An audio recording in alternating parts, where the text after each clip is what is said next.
Repite lo que dijiste, Ricardo, que se cortó. Viernes primero, una pequeña ejaculatoria al Sagrado Corazón de Jesús. Hazla, por favor. Sagrado Corazón de Jesús, en vos confío. En vos confío. Bien, comenzamos. Vamos a platicar según está publicado en el flyer de la sesión que les envía a todos. Vamos a comenzar a platicar y todo este mes de diciembre lo vamos a estar haciendo con temas referentes a la cristología. ¿Qué es la cristología? Es la rama de la historia que estudia a Cristo en cuanto a personaje histórico. Sí. Porque la teología se ocupa de Cristo en cuanto a Dios y sus argumentos son estrictamente teológicos. Pero eso lo vamos a ver después. Quiero comenzar el mes de diciembre, en el cual coincide con la celebración de la Natividad o Navidad, la noche del 24 y el 25 de diciembre, con el nacimiento de nuestro Redentor. Quiero comenzar esta serie de charlas con el enfoque estrictamente histórico. Es decir, vamos a enfocar la existencia de Cristo como se enfocaría la existencia de Hernán Cortés, o del Cid Campeador, o de Carlomagno, o de cualquier otro personaje que haya pasado por la historia y que haya dejado suficiente huella. ¿Cuál es la justificación de este tema? Pues la justificación de este tema es que pero muy pocos católicos podrían defender con nivel de certidumbre, de certeza, que en efecto Cristo es un personaje real, que pisó la tierra, que navegó en el mar de Tiberíades, que multiplicó los peces y los panes, que vivió como cualquier ser humano, con un cuerpo de 1,90 probablemente, atlético, indoeuropeo o ario, o palestino o judío. De hecho, pues judío, aunque los judíos ya sabemos que vienen en gran medida de algunos lugares del centro de Europa. Entonces, Cristo como personaje histórico real es el enfoque de este ciclo de sesiones. Y esto también vale la pena porque me he enfrentado a lo largo de mi carrera a muchísimas personas que me dicen: oye, Juan Bosco, pues mira, yo crecí como una persona estrictamente racional. Y como persona estrictamente racional, pongo en duda la existencia histórica de Jesucristo. Y se meten a una corriente pseudo-histórica y pseudo-filosófica. Pseudo quiere decir falsa, o sea, falsamente filosófica y falsamente histórica, que fundó un señor de apellido Bauer en Alemania, que nació en 1809 y murió en 1882, de 79 años. No, de 69.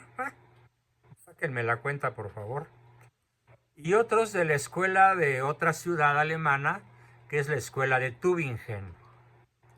Y para estos señores, cuya corriente funda ese señor Bauer en Tübingen, Alemania, Jesucristo es tan solo un símbolo. No, Tübingen, no Tübingen. Se escribe Tübingen, Tübingen. Probablemente hay otra ciudad que se llame como la escribió Ricardo, pero me estoy refiriendo, así como ahora la escribe correctamente, a Tübingen. O Tübingen, porque parece ser que en alemán pues no hay acentos como en español. Bueno, pues para esta escuela Jesús es tan solo un símbolo inventado por la primera comunidad cristiana. Sin embargo, la historicidad de Jesús está más documentada que muchos grandes personajes de la historia. O sea, hay más fuentes para demostrar la existencia histórica de Cristo que probablemente la existencia de personas que tuvieron mucho peso en la historia antigua, en la Edad Moderna, en la Edad Media o en la actualidad. Vamos a ver primero las manifestaciones no cristianas. ¿Qué nos dicen los historiadores no cristianos? Cornelio Tácito fue un historiador romano y escribe sobre Jesús en su libro denominado Anales. La palabra anales tiene un sonido igual, idéntico a aquello que se refiere al ano, pero en este caso, anales está manejado como una especie de memorias. Los anales o memorias. Nada que ver con el cuerpo humano y ahí donde la espalda pierde su respetable nombre. No, anales.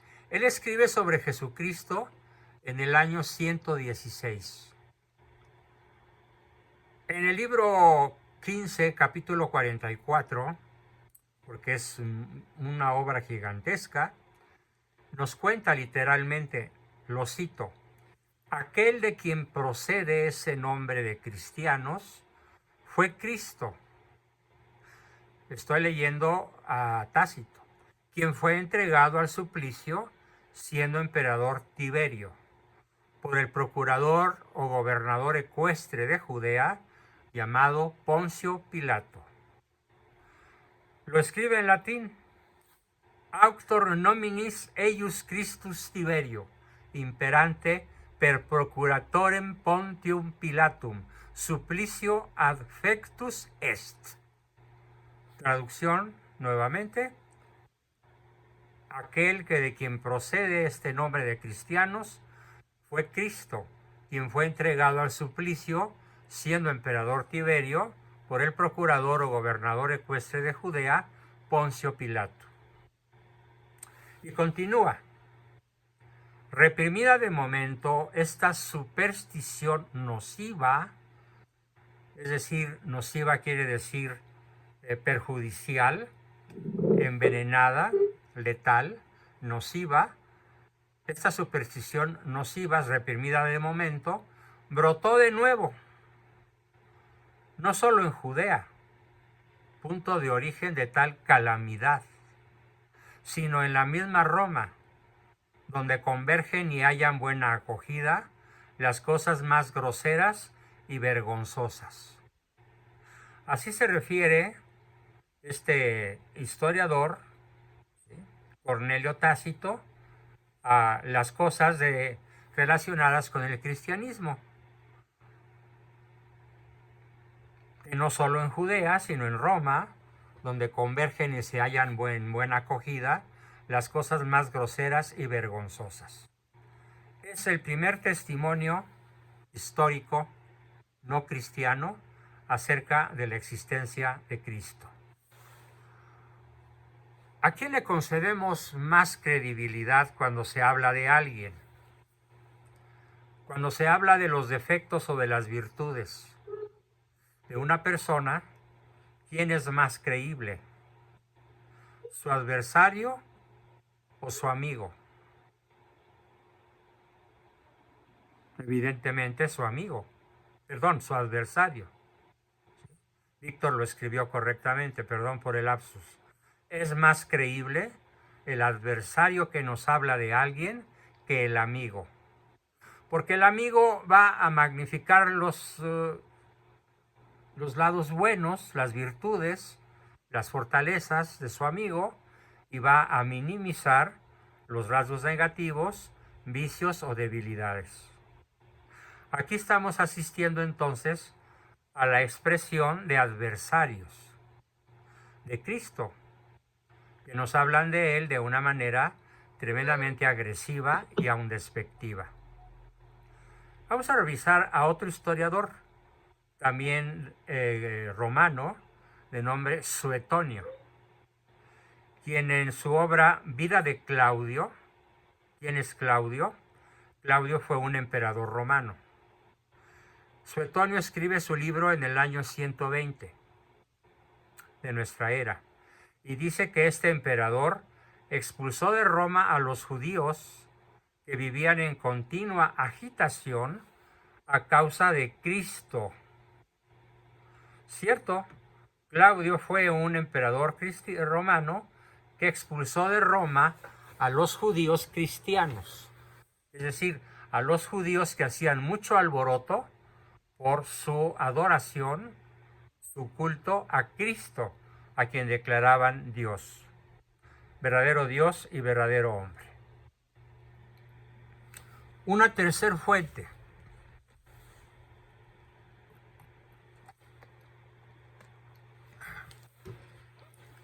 La tercera fuente que hoy voy a citar es la de Plinio, P-L-I-N-I-O, Plinio el Joven, gobernador de Bitinia, una provincia romana, quien en el año 112 encarta al emperador Trajano. Este señor Trajano fue un emperador tremendamente poderoso, que manejaba ejércitos prácticamente invencibles y que ensanchó el territorio de Roma de manera continental. Pues Plinio el Joven, gobernador de Bitinia, le escribe a Trajano, emperador romano, diciéndole: los cristianos tienen por costumbre reunirse en un día determinado, o sea, los domingos, fíjense, los domingos, al amanecer, para alabar a Cristo, a quien consideran su Dios.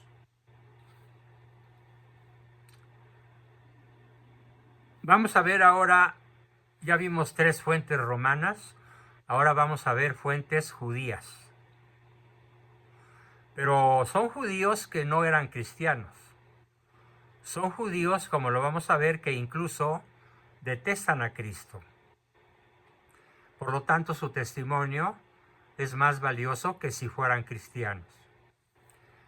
La primera fuente judía que voy a citar es la de Flavio Josefo. Por cierto, la familia Rivas lo escribió hace unos cuantos segundos en el chat, diciendo que Flavio Josefo, que era un historiador judío romanizado, fue uno de los escasos judíos que en los primeros siglos escribieron sobre Jesús. Ojo, esto se entiende porque lo habían rechazado. O sea, Flavio Josefo escribe de Cristo, pero en un tono de rechazo. Porque quienes, siendo judíos, lo aceptaron, escribieron no como judíos, escribieron como cristianos, cual es el caso de San Pablo. Los judíos lo negaron, sin embargo, los judíos no negaron, sin embargo, que Jesús hubiese existido. Hablaron muy mal de él, hablaron pestes de él, pero eso le da al testimonio histórico muchísimo más valor que si hubieran hablado a favor. Flavio Josefo escribe en su libro Antigüedades Judías, capítulo 18, versículo 3, o apartado 3. Lo cito textualmente. Por aquella época apareció Jesús, un hombre sabio, si es que se le puede llamar hombre. Fue autor de obras maravillosas, maestro para quienes reciben con gusto la verdad. Atrajo a sí mismo muchos judíos y también muchos gentiles. Este era el Cristo, el Mesías. Habiendo sido denunciado por los primados del pueblo, Pilato lo condenó al suplicio de la cruz. Pero los que antes le habían amado, le permanecieron fieles en el amor. Se les apareció resucitado al tercer día, como lo habían anunciado los divinos profetas, que habían predicho de él esta y otras 1000 cosas maravillosas. De él tomaron su nombre los cristianos, cuya sociedad perdura hasta el día de hoy. Estamos hablando de aproximadamente 120 años después de Cristo. Y continúa, y vuelvo a citarlo. Entre tanto subió al pontificado, según dijimos, Anás.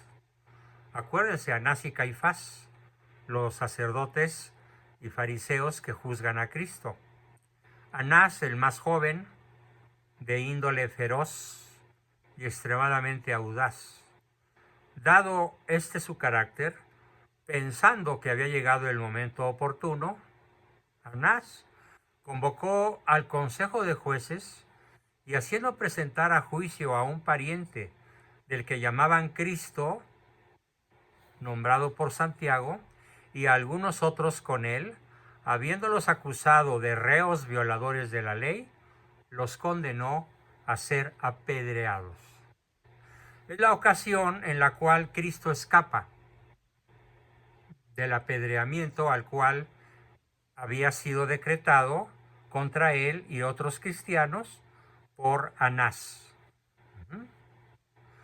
Es asombroso la cantidad de palabras que este historiador Flavio Josefo, famosísimo historiador judío romanizado, escribe en su libro de Antigüedades Judías.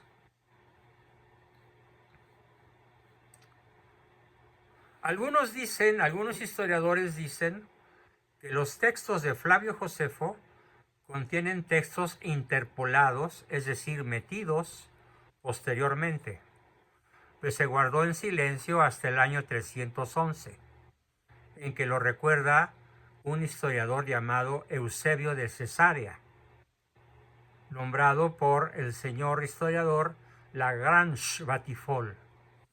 Pero muchos otros, incluso el racionalista alemán Adolfo Harnack, lo consideran genuino. Consideran genuino el testimonio de Flavio Josefo. ¿Por qué? Porque ya aparece en todos los códices. El hecho de que no haya sido anteriormente citado no extraña, pues las obras de Flavio Josefo no eran conocidas entre los cristianos. Entonces, si las obras de Flavio Josefo no eran conocidas entre los cristianos, es evidente que los cristianos no pudieron interpolar textos en el texto original de Flavio Josefo. Este es un argumento arrollador. Flavio Josefo habló también de otros pretendidos mesías en su tiempo. Según algunos, lo que arriba aparece en cursiva serían interpolaciones de un copista cristiano.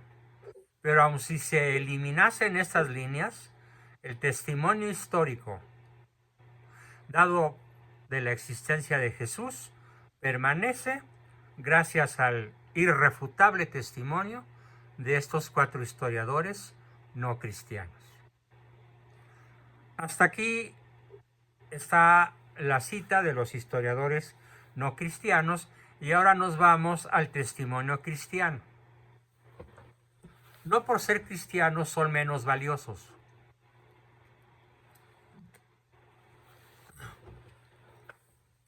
¿Por qué? Porque han resistido la crítica histórica. Uno de los elementos que más exige la crítica histórica es que lo que cuentan historiadores acerca de un solo tema, por ejemplo, que en este caso Cristo, haya sido escrito por personas de razas distintas, nacionalidades distintas, que fueron contemporáneos, pero que no se conocieron entre sí. Y dado el hecho de que no se hayan conocido entre sí,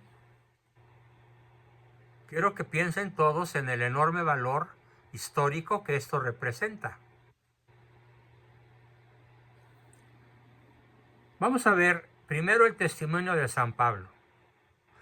La primera carta a los tesalonicenses, es decir, a los habitantes de Tesalónica, que era una ciudad griega del Peloponeso, se escribió apenas en el año 55.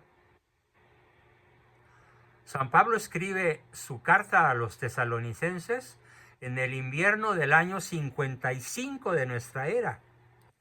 Y es evidente que en ese tiempo el cristianismo se fundamentaba en el seguimiento de una persona histórica llamada Cristo. Ahora, testimonio cristiano que acepta y que resiste la prueba del añejo. Es decir, Lucas, Marcos, Mateo y Juan, personajes de diferentes lugares geográficos que escriben simultáneamente cada quien su evangelio, sin haberse puesto de acuerdo. Los 4 evangelios relatan en detalle la vida de Jesús. Los escritores mencionados, Lucas, Mateo, Marcos y Juan, fueron testigos de los hechos, fueron testigos presenciales de la vida de Cristo. Al escribir no tenían nada que ganar en este mundo, más que persecución, sufrimiento y muerte. Los 4 evangelistas murieron mártires. Los 4. Es más, los 11 apóstoles fieles murieron mártires. Solo Judas murió por suicidio. La muerte de Jesús en la cruz, desde un punto de vista estrictamente humano, ¿qué hubiera significado? Bueno, pongo un ejemplo que en otras ocasiones, en otras clases de historia ya he citado.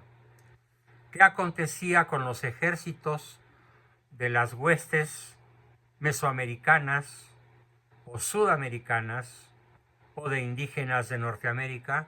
¿Qué sucedía con ellos cuando el líder visible era asesinado?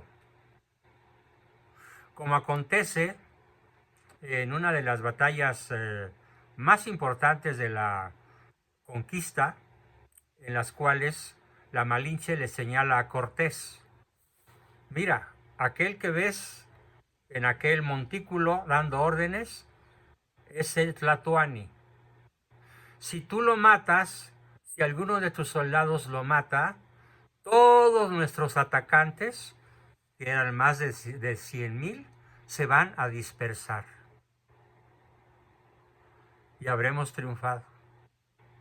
Entonces Cortés toma el mando de 7 caballeros, se abre paso entre la multitud de aztecas, a golpe de espada y de lanza y de pica, y protegiéndose con los escudos, llega a donde está el gran Tlatoani y le clava la pica y muere. Automáticamente, todos los aztecas, en número de cientos de miles, se dispersan. Esto acontece en todos los lugares del mundo. Muerta la cabeza, el cuerpo se corrompe, o las tribus o las huestes se dispersan. Cosa que no ocurría en el mundo cristiano, porque en el mundo cristiano no estaban peleando por un rey, estaban peleando por un reino. No peleaban por un botín, peleaban por un principio. Por ejemplo, por la reconquista del suelo español. Así tenemos entonces una guerra de 7 siglos, victoriosa para España, sin importar, por ejemplo, que el Cid Campeador, el principal guerrero libertador de España, hubiese muerto. La guerra de reconquista siguió. Bueno, estos son datos históricos muy interesantes. Y repito, la muerte de Jesús en la cruz, desde un punto de vista estrictamente humano, hubiese representado la aniquilación del cristianismo. Sin embargo, ocurrió todo lo contrario. Algo ocurrió, dicen los historiadores, claro, no sabían qué ocurrió, que fue la llegada del Espíritu Santo en Pentecostés, que llenó a los apóstoles de valor, los llenó de audacia y les concedió el don de lenguas. Vale la pena aquí hacer una aclaración acerca de lo que es el don de lenguas. El don de lenguas no consiste en empezar a decir disparates, cháscala, máchala, újala, cacá, no. Eso no es el don de lenguas. El don de lenguas estrictamente consiste en que yo hablo español, por ejemplo, pero entre mis interlocutores existen 100 etnias diferentes, cada una con su lenguaje, cada una con su dialecto. Y el don de lenguas consiste en que cada uno de ellos, cada uno de esos personajes de lenguaje o dialecto distinto, me va a escuchar hablar en su lengua, no en la mía. Así el rarámuri me escuchará en rarámuri, el zempoaltécatl, el tepoxteco, el que quieran, el mazatleco, el algonquino de Canadá y Estados Unidos, o el inca en Perú, o el judío, o el griego. Me van a escuchar en su lengua, aunque yo únicamente hablo en la mía. Estela Buendía dice, qué increíble. Entonces lo que hacen los carismáticos, ¿qué es? Ay, mi querida Estela, siento decepcionarte. Pura faramaya, puro circo, maroma y teatro. Si tú no entiendes lo que dicen, no es don de lenguas. Si la comunidad, imagínate que hay un personaje hablando, según él, con el don de lenguas. Y en la nave de la iglesia, pon tú que quepan 500 personas, donde hay gringos, franceses, ingleses, hindúes, etcétera, porque vinieron a una reunión ecuménica de católicos que hablan idiomas distintos. ¿En qué va a consistir el don de lenguas si es real? En que el hindú lo oye hablar en sánscrito o en hindi, y el arameo en arameo, y el inglés en inglés, y el francés en francés. Aunque el que tiene el don de lenguas esté solamente hablando, pon tú, en latín, o en griego, o en español, o en el idioma que quieras. Su lengua madre es escuchada en lengua madre por todos los asistentes. Ese es el verdadero don de lenguas. Entonces ya basta que la gente les tome el pelo. Hasta aquí se acabó. ¿Te quedó claro, André, Estelita? Sí, doctor. Bueno, pues a algunos les puede doler, pero la verdad no peca, pero pica, ¿no? La verdad. Sí. Muy bien. Entonces, los apóstoles, como lo platica Flavio José, como lo platica San Pedro, como lo platica Pablo, fuimos poseídos por una fuerza sobrenatural. Vino el Espíritu Santo y nos llenó con el fuego de su amor. Y entonces fuimos capaces de comunicar la verdad sobre Cristo en todas las naciones por donde pudiéramos cruzar por el resto de nuestra vida. Esto quiere decir que cuando San Pablo llegó a Atenas y les platicó a los atenienses sobre Cristo, él hablaba hebreo. Y los griegos que lo escucharon no entendían una jota de hebreo. Pero, ¿qué entendieron? en su lengua griega, entendieron lo que Pablo les quiso decir. Por cierto, el sermón número 1 en Atenas de San Pablo fue platicarles acerca de una estatua que los griegos tenían allí con un letrero que decía al Dios desconocido. Y Pablo les dijo, ese Dios desconocido es del que les vengo a hablar. Se llama Cristo y dio la vida por ustedes y por mí. ¿En qué idioma se los dijo? En arameo. ¿En qué lengua lo escucharon? En griego. Ese es el don de lenguas. Por eso el cristianismo se extendió como un fuego tremendo. Porque los apóstoles no necesitaron ponerse a estudiar las lenguas de los países que atravesaron, predicando la palabra de Cristo. Como les dijo él, id y predicad a todas las naciones. Imagínate la cantidad de años que hubieran tenido que echarse en universidades aprendiendo lenguas extranjeras. No lo necesitaron, porque tenían el don de lenguas. Así que cualquiera persona que pretenda hablar en lenguas y que no sea escuchada en tu lengua mientras él habla en la suya, no tiene el don de lenguas. Está lleno de faramaya, palabra que escribió por ahí Ricardo hace unos minutos. Hay mucha faramaya. Desgraciadamente así es. Continuando, los Hechos de los Apóstoles y las epístolas enseñan la importancia no solo de una vida ético-moral, sino de una adhesión a la persona de Jesús. No se trata entonces de creer en Cristo, sino de creerle a Cristo. Es muchísimo más profundo, muchísimo más comprometedor creerle a Cristo que creer en Cristo.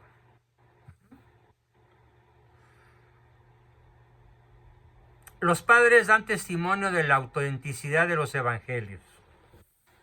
San Ireneo, en el año 170, obispo de León, era discípulo de Policarpo, quien a su vez era discípulo de Juan Evangelista.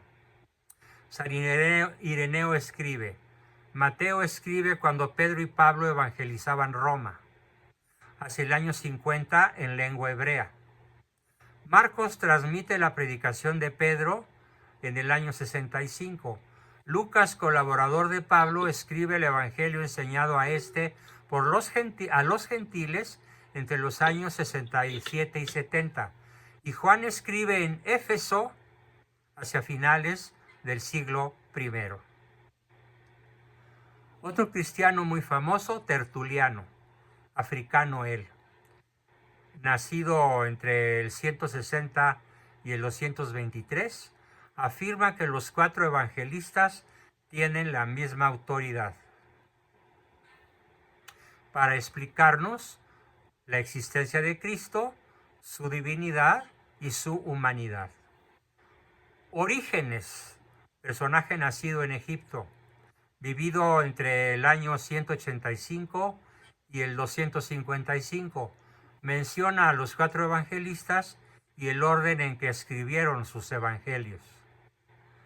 Otro, Clemente Alejandrino, acerca del año 200, relata sobre los 4 evangelios, sobre los cuales conoce una imbatible tradición. Ellos enseñaron sobre la importancia de la adhesión a Jesús y estaban dispuestos a morir por dar ese testimonio.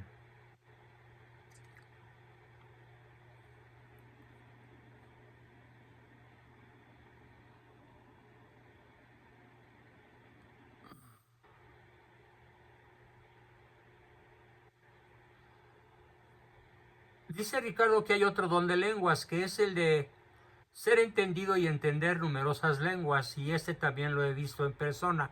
Bueno, yo no lo he visto, pero seguramente existe. Sin embargo, estrictamente ya vimos cuál es el don de lenguas al que los apóstoles tienen acceso el día de Pentecostés.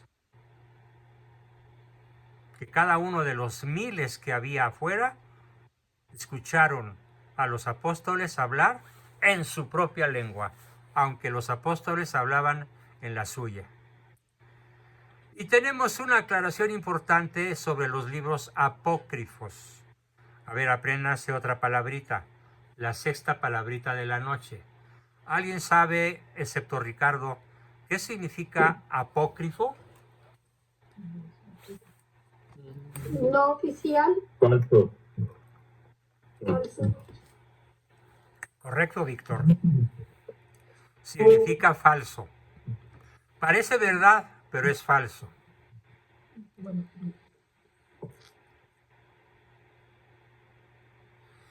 Como el Padre Pío, dice Amparo Arredondo, que confesaba a personas de diferentes nacionalidades sin saber otros idiomas. Magnífico ejemplo, por supuesto. Los libros apócrifos son libros no reconocidos en el canon de las Sagradas Escrituras, pero que hablan sobre Jesucristo, ojo, como un personaje histórico. También los libros apócrifos hablan sobre Cristo como un personaje histórico. Claro, como son falsos, hay divergencias notables sobre su naturaleza y doctrina. Pero aquí viene lo valioso de los apócrifos, y es que no dudan de que Cristo fue una persona real. Ese es el valor de los evangelios apócrifos, falsos o no oficiales.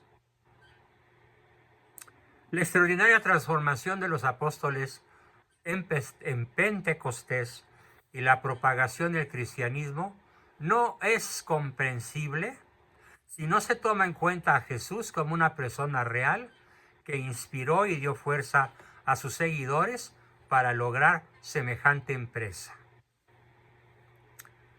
Esto fue tan arrollador, imagínense, que para el año 311 de nuestra era, menos de 300 años después de la ascensión a los cielos de nuestro Señor, el mundo conocido, el mundo romano, ya era cristiano. Y el cristianismo en ese año llegó a ser la religión oficial de los emperadores romanos. Al grado de que después, ese imperio que duró hasta finales del siglo XVIII, estamos hablando de 14 siglos, se le conoce en la historia con el nombre de la cristiandad. Y llegó un momento en que se llamó el Sacro Imperio Románico. Sacro Imperio Romano de Occidente, Sacro Imperio Romano de Oriente. Este con capital en Constantinopla, antes Bizancio, hoy Constantinopla.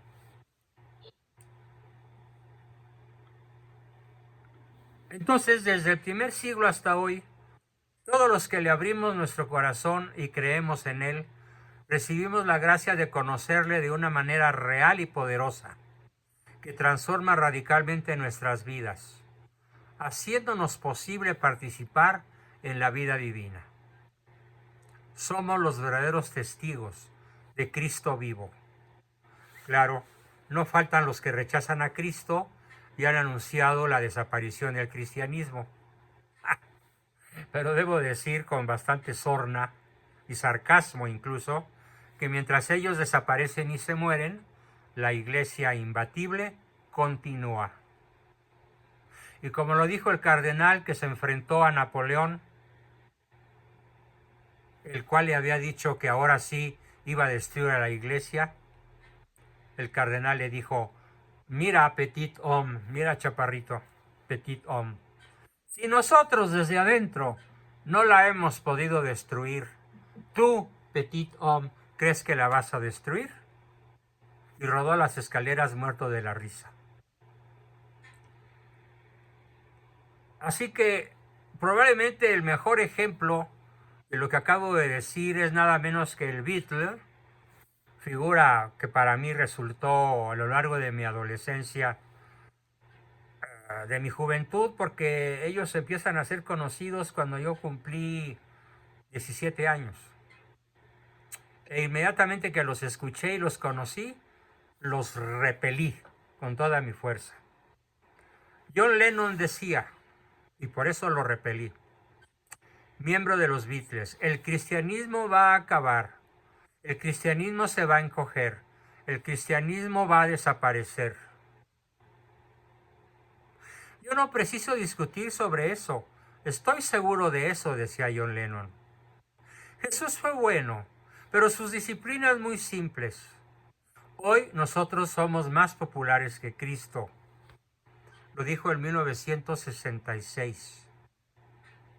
Bueno, hoy John Lennon está muerto, ya rindió cuentas, y el cristianismo, el catolicismo, sigue rampante, avanzando y conquistando cada vez más personas de buena fe en todas las regiones de la tierra, en todos los continentes y de todos los credos. Esa es la primera aproximación a Cristo, personaje histórico.